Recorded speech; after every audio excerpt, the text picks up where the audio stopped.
नमस्कार किसान भाइयों। मैं doctor Radha Krishna easy solution पे आपका स्वागत करते हैं। यदि आपके खेत की मिट्टी की जो उपजाऊपन है वो घट गया है, निम्न स्तर पर आ गया है, आप रासायनिक खादों की मात्रा बढ़ा बढ़ा के परेशान हो गए हैं, फिर भी आपको अच्छा उत्पादन नहीं मिल रहा है, तो उसके लिए कुछ प्रयोग कर सकते हैं। प्रयोग यही है कि हमने इसके लिए प्रोडक्ट बनाया है। मैं प्रोडक्ट बेचने की बात नहीं करता, आप इसको घर पर भी तैयार कर सकते हैं। आप इसको बिना तैयार करके सीधे सीधे गोबर की जो गली गली सड़ी खाद होती है उसके माध्यम से भी पूरा कर सकते हैं। अपने खेत की मिट्टी को पुनः सामान्य अवस्था में ला सकते हैं, उसके उपजाऊपन को फिर सामान्य स्तर पर ला सकते हैं। तो पहली चीज तो ये है कि हम जिस प्रोडक्ट की बात कर रहे हैं उसका नाम है गोबर भस्म संपूर्ण। गोबर भस्म संपूर्ण वास्तव में एक मिश्रण है। इसमें हमारी जो देसी गाय है उसके गोबर का घनसत्व है, एक्सट्रैक्ट है। दूसरा, गोबर सुखा के जो कंडे बनाते हैं उसकी राख है। राख के बारे में आपने बहुत सुना होगा। हमारे पूर्वज राख का प्रयोग न केवल बहुत सारे रोगों से सुरक्षित रखने के लिए करते थे, बल्कि राख के अंदर और भी बहुत सारे गुण होते हैं। वैज्ञानिक विश्लेषण करने से पता चला है कि गोबर की राख है उसमें 25 से ज्यादा रासायनिक पदार्थ रहते हैं। उसमें nitrogen, phosphorus, potassium, zinc, manganese, sulphur, calcium, iron आदि पोषक तत्व तो रहते ही रहते हैं। इसके अलावा भी इसमें कुछ विशेष कंपाउंड्स भी रहते हैं जो मिट्टी के लिए बहुत उपयोगी है। इसके अलावा जब हम राख का प्रयोग मिट्टी में मिश्रण के रूप में करते हैं तो मिट्टी में जल सोखने की क्षमता आ जाती है, मिट्टी भुरभुरी हो जाती है, मिट्टी का जो सघनता है वो घट जाता है। राख के और सारे प्रयोग हैं। राख के में एक और विशेषता है कि जिस गंध पर, जिस बदबूदार चीज पर आप उसको डाल देते हैं, उसको सहजता से डिकम्पोज करके उसकी बदबू को समाप्त करती है। कि ये जो हानिकारक रोगकारक जो जीवाणु हैं, वायरस हैं, बैक्टीरिया हैं, उनको ये समाप्त कर देती है। और इसीलिए हम राख का प्रयोग जब कभी, आज तो जमाना बदल गया, आज तो हम बहुत सारे स्प्रे छिड़कते हैं। अन्यथा जब हमारे पास ऐसे कीटनाशक या ऐसे स्प्रे नहीं थे तब हम हमारे घरों के आसपास जो आयोजन होते थे, कोई अतिथि आता था, कोई विशेष गणमान्य व्यक्ति हमारे मोहल्ले में आता था, तो गंदगी के ढेरों से जो बदबू आती थी उसको समाप्त करने के लिए राख का प्रयोग करते थे। हम राख छिड़क देते, घंटे 2 घंटे में वो गंदगी का ढेर खाद में बदल जाता था। हम हाथ धोने के लिए, शौच जाने के बाद हाथ धोने के लिए राख का प्रयोग करते थे। हम बर्तन साफ करने के लिए राख का प्रयोग करते थे। गोबर का प्रयोग तो हम लीपने पोतने में इसीलिए करते थे कि गोबर में बहुत सारे ऐसे anti bacterial, anti fungus, anti virus गुण रहते हैं कि वो जिससे इसको लीपा जाता है वहां से बैक्टीरिया, वायरस, फंगस को पूरी तरह समाप्त कर देते हैं। यहाँ तक कि गोबर के रस में तो कई तरह के रोगों को समाप्त करने की गुणवत्ता रहती है। तो इसी यही गुण सारे राख में आ जाते हैं, तो राख का प्रयोग किया गया है। इसके अलावा हमने इस गोबर भस्म संपूर्ण को तैयार करने में सीवीड्स का प्रयोग किया है। सीवीड्स जो समुद्री शैवाल है उसका, उससे तैयार किया गया पाउडर है। ये भी बहुत अद्भुत है। उसके वैज्ञानिक परीक्षण से पता चला है उसमें तो 150 से ज्यादा केमिकल रहते हैं, रासायनिक पदार्थ रहते हैं। उसमें पोषक तत्व ही नहीं रहते।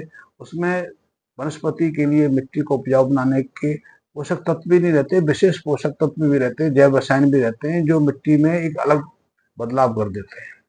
गोबर में तो वैसे ही अद्भुत गुणवत्ता है कि यहाँ देसी गाय के गोबर को डाला जाता है, गोबर की खाद का प्रयोग किया जाता है, वहाँ कुछ बैक्टीरियल जो जो संवर्धन है, माइक्रोबियल गतिविधियां तीव्र हो जाती है। राइजोबियम, एजोबैक्टर, एसिडोबैक्टर, ट्राइकोडर्मा, ये सक्रिय हो जाते हैं। और ये सक्रिय जिस मिट्टी में हो जाते हैं वहाँ अचानक जो हमारे केंचुए होते थे, हमारे मेंढक जहाँ होते हैं, उस खुशबू को आकर्षित उसके आसपास वैसे गतिमान हो जाते हैं। ये प्रयोग हमने सहजता से देखे। आपने एक चीज और भी देखा होगा, यहाँ गोबर का ढेर लगाया जाता है, यहाँ फसल अवशेष का ढेर होता है। जैसे कि पहले हम गोबर के जो कंडे होते हैं उनको रखने के लिए एक डब्बा सा बना देते, एक घर सा बना देते, जिसे बिटोरा कहते हैं इसे। उसके आसपास यदि कोई बीज डाल देते थे तो उस बीज बेल की गति बहुत तीव्रता से होती, उसकी वृद्धि बहुत तीव्रता से होती थी। वह एक लौकी की बेल पर सैकड़ों लौकी महीनों तक लगी रहती थी। वहां यदि आप कद्दू का बीज डाल देते थे तो उस कद्दू की बेल पर ही इतने कद्दू लग जाते थे कि आप पूरे मोहल्ले भर बांटते रहते। लौकी की बात करें, बैंगन की बात करें, हरी मिर्च की बात करें, टमाटर की बात करें, क्योंकि वहां गोबर के उस बिटोरे के आसपास जब गोबर पानी से भीगता है, बरसात से भीगता है, तो उसके अंदर कुछ विशेष मेटाबॉलिक क्रियाएं होती है, कुछ विशेष रासायनिक क्रिया होती है, और इस विशेष रासायनिक क्रियाओं से गोबर के उस ढेर से, गोबर के उस कंडे से कुछ ऐसे विशेष जैव रासायनिक तैयार होते हैं कि मिट्टी को अति उपजाऊ बना देते हैं। अध्ययन कहते हैं, वैज्ञानिक विश्लेषण करते हैं कि ऐसे ढेर के आसपास अनायास ह्यूमिक एसिड, मैलिविक एसिड, पोटाशियम ह्यूमेटेट जैसे जो ऑर्गेनिक रसायन हैं, इनकी जो मात्रा अचानक बढ़ जाती है। साथ ही वहाँ कई तरह के जीव सक्रिय हो जाते हैं। तो हमने इस गोबर भस्म संपूर्ण में गोबर का, देसी गाय के गोबर का विशेष ध्यान रखा है। सीबीड्स में रखा है तो सीबीड्स से बहुत सारे बायोकेमिकल वाले रसायन रहते हैं, वो भी इसको उपयोगी बनाते हैं। साथ ही मोरिंगा को तो आजकल सुपर फूड कहा गया है।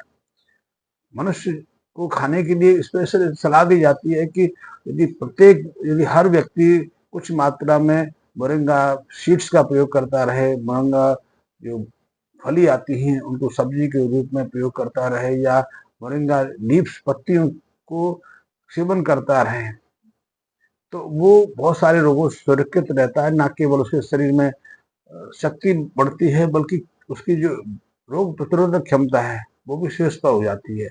ऐसा व्यक्ति सहजता से बैक्टीरिया, वायरस, फंगस के संक्रमण की गिरफ्त में नहीं आता, वो सुरक्षित रहता है।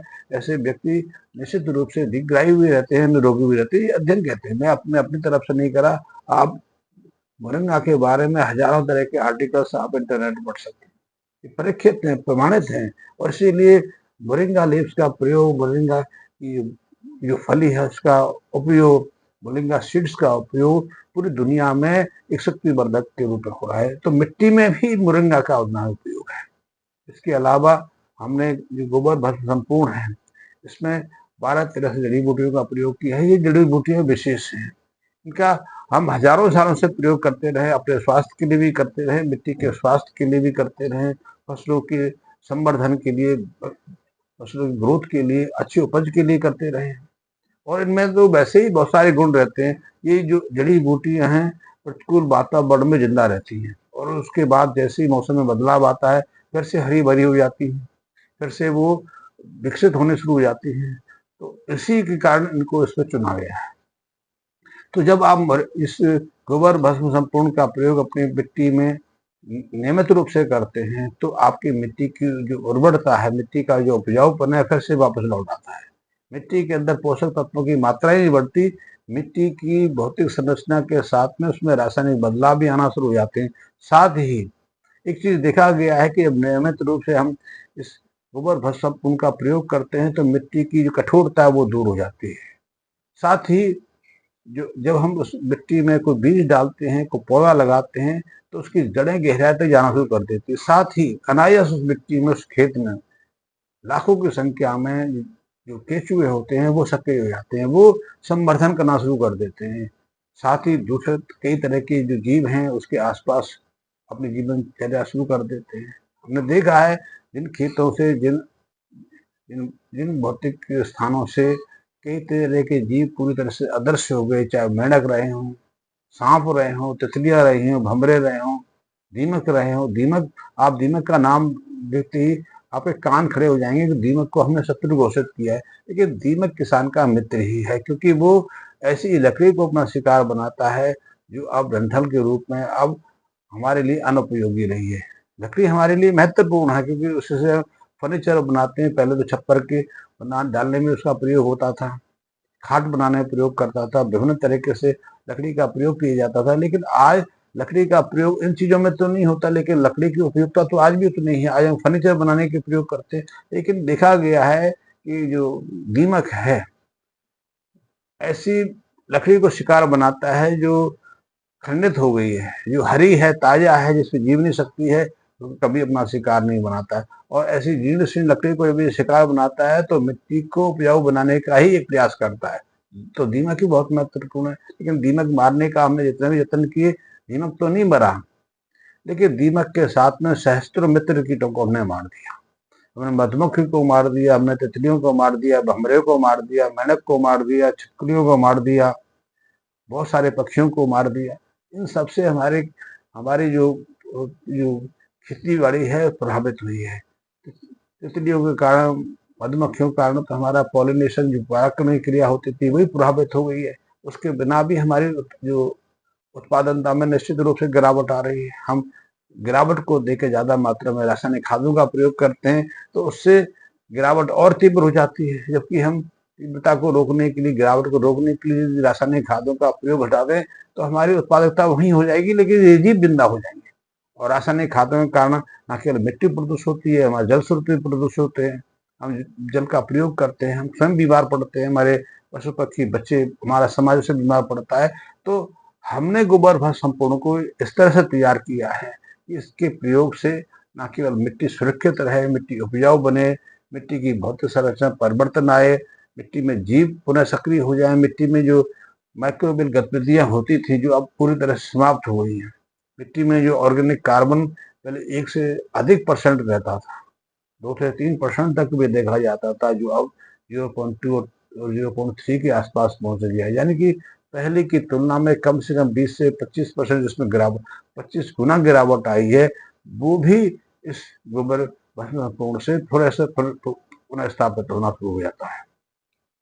आप जब गोबर भस्म संपूर्ण का नियमित रूप से अपने खेतों में प्रयोग करते हैं तो एक फसल के बाद आपकी मिट्टी में, आपके खेत में जो ऑर्गेनिक कार्बन का जो स्तर है 4 गुना बढ़ जाता है। यदि इसमें 0.2% है तो 0.6%, 7% के आसपास पहुंच जाता है। ये मैं इसलिए नहीं कह रहा कि मेरी बातों को सीधा सीधा मान ले, आप इसका प्रयोग करके देखिए, कोई ज्यादा महंगा नहीं है।